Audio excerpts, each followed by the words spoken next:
I have an issue in my garden, and that is I can't get radishes to bulb up. You see, this thing didn't bulb at all. And the same goes with the rest. I was watching Greta's garden, and she pulled out a real nice radish from her garden.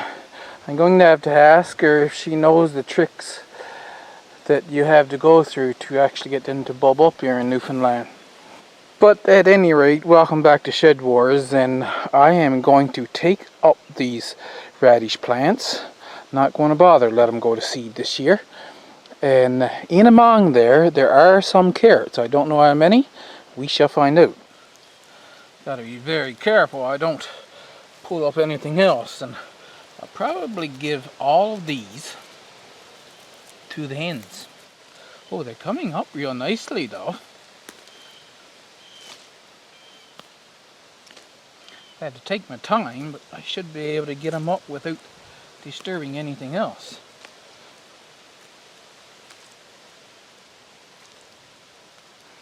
While I'm at it, I guess I might as well weed, eh? At least weed somewhat.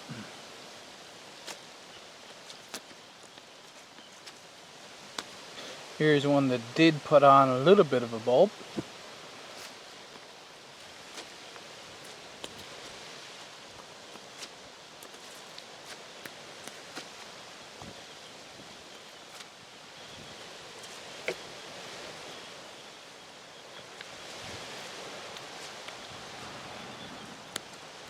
That's what I have to continue now. I'll clear this out and then I'll bring you back. Now I've cleared it out. That looks like it might be a turnip or a rutabaga. The color is purplish and tan down here. So I've left that here. And then beyond it is our little rutabaga plant, and now that it's got light it'll probably grow more. I've counted 11 carrots, and this one here was disturbed when I pulled up one of the weeds, and that is one of the issues with growing carrots, is when they're small like that they're very easy to disturb, and once you disturb them they don't take to it very well. So I'm going to water them in, and water them in well.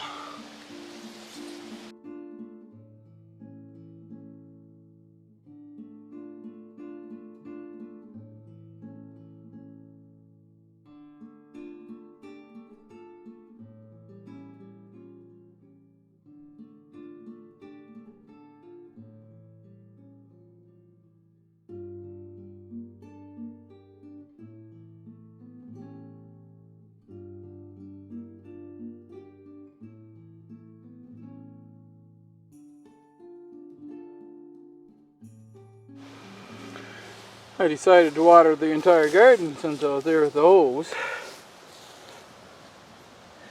These nice looking things, these are the perennial onions. That one's laying out. I'm going to have to get them to stand up a bit because when I'm going along to clear the grass, don't want them in the way. So the onions are growing great. I had thought about maybe taking up these chives and bringing them inside and wait till they got bigger, because they were just little wispy things, but they are coming along well, so I'm glad I left them there.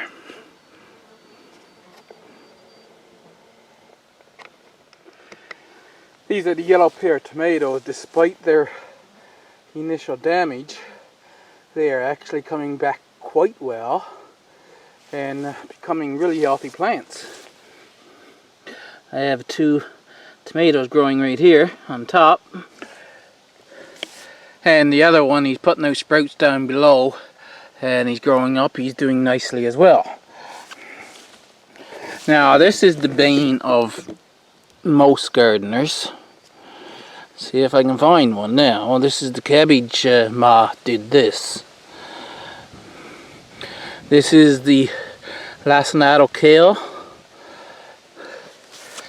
and I expect that it will outgrow cabbage moth damage. Some plants, some varieties of cole crops don't, but I think kale will. Italian parsley, isn't this growing beautifully?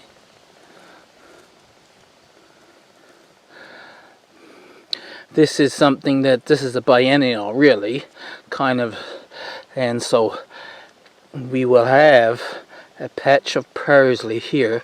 Next year it'll go to seed. We'll let it self-seed, and we'll have a continual strip of parsley across the bed right here.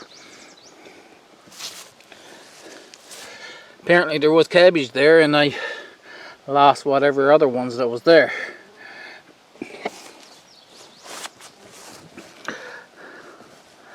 This plant, that's a sunflower.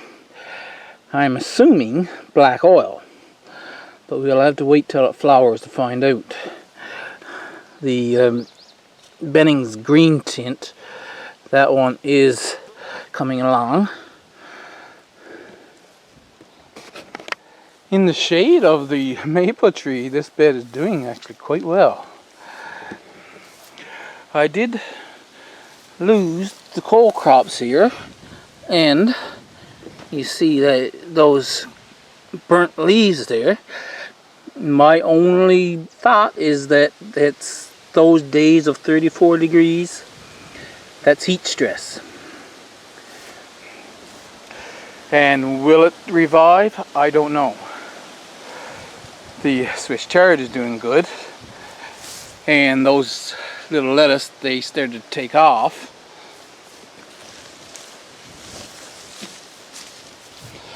I'm loving how the dill is growing here. In my garden, it's just a little tiny thing still. And the beans, they are starting to flower. Lettuce, this lettuce, red salad bowl, the red one is. I can't remember the name of the green one, but they're growing just wonderfully. This is the Mortgage Lifter tomato, and as you can see, after its initial damage with the windstorm, it is coming back quite healthy. And this one over here is growing healthy from that shoot it put out down below. So I'm still hopeful that I will eventually get flowers and fruit from these two. They are under the shade of the maple tree, so we will find out. And then we sit here and we see we have empty space. Can we do something with that? You know, I only have a short growing season, but I am recording temperatures, and if the temperatures this year follow what they did last year, I have some options. In theory, the sugar beet, this is a 100-day cool season crop. With my calculations, I should get enough heat, that is if it follows the same as it did last year, by October the 22nd. These take to high temperatures really well. So that October the 22nd, last year I harvested the sugar beets on October the 24th. It is theoretically possible that I can get a harvest of sugar beets if I plant them now in this bed. So I'm going to plant one row of sugar beets. A Detroit dark red. Now this is the honey red beet I have. I have the sugar beets and I have these. Next year I'm going to have other varieties of beets, but for now we just have the Detroit dark red. Sometime just after the last of August, so early September, is the theoretical point at which these should be ready if planted now. They are 45 days, but here it will take me at least 63. That is a bit of the sciencey part. If you are interested in finding out how I calculated that, you go back and you watch my videos on growing degree days, growing degree units. More than early cucumber, so that's 45 days as well. but it's more of a warm season crop. And because we're straddling the warmest part of the year, I can get them to mature from seed at the fastest point if I plant them now. And the calculation is September the 7th or sometime in the 2 weeks after that, I'll have cucumber that I can harvest from more than early cucumber. The Detroit Dark Red we'll put in. Now remember, when you're sowing, that you don't, it's not a good idea to put your seeds really close together, because you're going to have too many beets then, all compressed into the one area, and they won't grow well.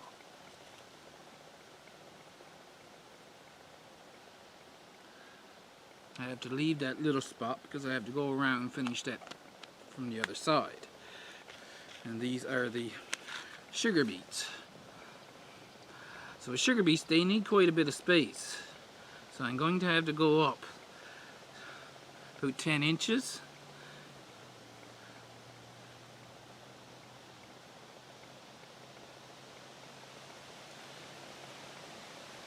And I'm going to put them about 4 inches apart.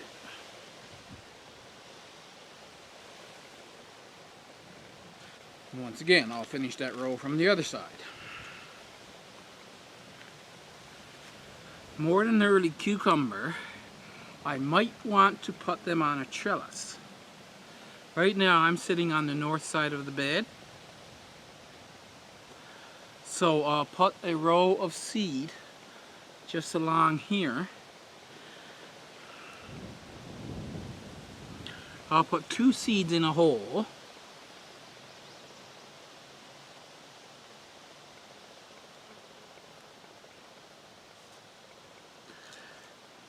And I'll put the holes about 1 foot apart.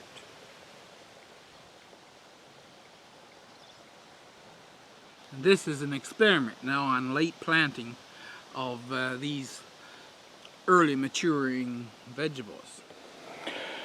Now they are planted, and you say, well, you still have space. Yes, that is true. And I'm going to go over my records and see if I have more varieties that I can plant, that I can possibly grow for the rest of my gardening season. And the other thing is, I've got a plan.